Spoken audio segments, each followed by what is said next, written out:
Hey guys, welcome to PB Garage. Today we're here with my Mk5 GTI. This is an EA113 engine, 2.0T FSI. And today we're going to look at, I've been getting the code for Underboost.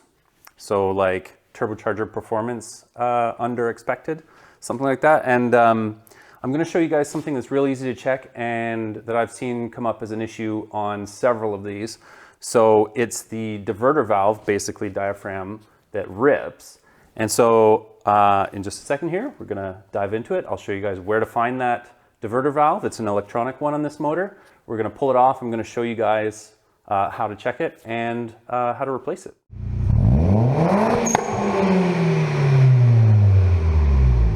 All right, now as you can see, I've got the car up on quick checks here, but you wouldn't need to have these. You could definitely do this job just on ramps.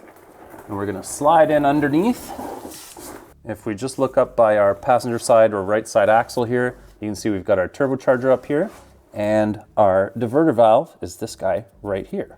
So the first thing I'm going to do to remove this, I'm going to unplug this little electrical connector here, and then there's 3 bolts holding it on around the edge. There's one you can see right here, you can see one over there, and then there's one hiding up on the top side here. My bolts have been replaced at some point, so these are T30s. In your case, if they're the original bolts, they might be something different, an Allen key or a 10 mil or something like that. So check that out, but it'll be these 3 bolts after I've unplugged that electrical connector, and then this whole assembly is gonna slide right out.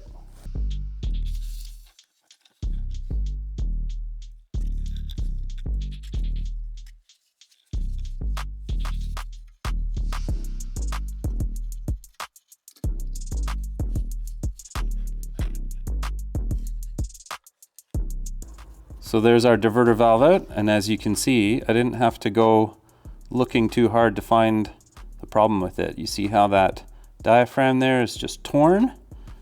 So it's blown out, and now this diverter valve's job is to relieve pressure when you come off the throttle. Because this is blown, it's not actually able to build boost properly because it's leaking back through that diaphragm into the inlet of the turbocharger when the car is trying to build boost when you're on the throttle and you're trying to make power. So pretty easy fix here. We're just going to replace this whole unit.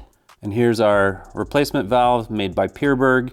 And you can see it's a little bit different configuration on the end here. I did notice there was a couple different styles when I was ordering this, but as far as I know, they work the same. So I opted for this one because I trust that brand. I've been really pleased with the P0299 stuff in the past. So I'm gonna put this guy back in just the same way the other one came out, and we should be good to go.